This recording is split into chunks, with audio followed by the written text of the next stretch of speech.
Hi friends, ഇന്ന് നല്ല മഴയാണ്. ഒരു രക്ഷയില്ല. ഫാമൊക്കെ ഒന്ന് സെറ്റ് ചെയ്യണമെന്നൊക്കെ എഴുതി പുല്ലൊക്കെ ചെത്തി വൃത്തിയാക്കി വെച്ചതാണ്. പക്ഷേ കാലാവസ്ഥ പ്രതികൂലമായ സാഹചര്യത്തിലായതിനാൽ ഒന്നും നടക്കാത്ത അവസ്ഥയിലാണ് നിലവിലുള്ളത്. ഇപ്പോൾ മഴയൊക്കെ ഒന്ന് കുറഞ്ഞിട്ട് വേണം മൊത്തത്തിലൊന്ന് സെറ്റ് ചെയ്ത് അറേഞ്ച്മെൻറ്റ് ചെയ്യാൻ വേണ്ടിയിട്ട്. ഓക്കെ, ലോക്കൽ സെറ്റപ്പിൽ എങ്ങനെ ഫാം തുടങ്ങാം, അതാണ് നമ്മളെ പരിപാടി.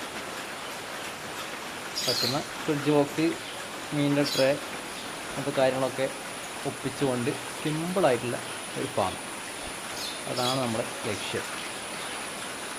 ഈ ഒരു ഏരിയയിലാണ് മെയിനായിട്ട് നമ്മൾ നല്ല രീതിയിൽ ഫ്രിഡ്ജ് ബോക്സ് സെറ്റ് ചെയ്യാൻ വേണ്ടി ഉദ്ദേശിക്കുന്നത്. ഇവിടെയൊക്കെ കുറച്ച് കാടൊക്കെ പിടിച്ചിട്ടുണ്ട്, അതൊക്കെ ഒന്ന് ക്ലീൻ ചെയ്ത് വൃത്തിയാക്കണം. ഓക്കെ, ഷീറ്റിനടിയിൽ കാണുന്ന അത് ഒരു കുളമാണ്. അത് ഞാൻ 5ാം ക്ലാസ് മുതൽ തുടങ്ങിയ ഒരു ചെറിയൊരു സെറ്റപ്പാണ്, ഇപ്പോഴും തുടർന്നുകൊണ്ടേയിരിക്കുന്നത്.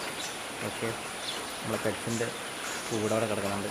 അതിനകത്ത് ആഫ്രിക്കൻ ബേർഡ്, ജാവ, ഇപ്പുറത്തെ കേജിൽ കോക്ടെയിൽ കിടക്കുന്നുണ്ട്. തൊട്ടപ്പുറത്തുള്ള ഒരു വീട്ടിൽ ഫുൾ ലവ് ബേർഡ്സാണ്. അതുകൂടാതെ മറ്റൊരു കൂടി ഉണ്ട്. അതിപ്പോൾ തൽക്കാലം ഒഴിച്ചിട്ടുള്ള കാണുന്നതാണ് ആ ഒരു കേജ്. അത് മൊത്തം റീസെറ്റ് ചെയ്യാൻ വേണ്ടി മാറ്റി വെച്ചിട്ടുള്ളത്. മൊത്തത്തിൽ ഒന്ന് ചെയ്തെടുക്കാൻ തന്നെയുണ്ട്. ഓക്കെ ഫ്രണ്ട്സ്, അപ്പോൾ ഇന്നത്തെ വീഡിയോ ഇത്രയേ ഉള്ളൂ. ബാക്കി പുതിയൊരു വീഡിയോ ആയിട്ട് വീണ്ടും കാണാം. Okay, by.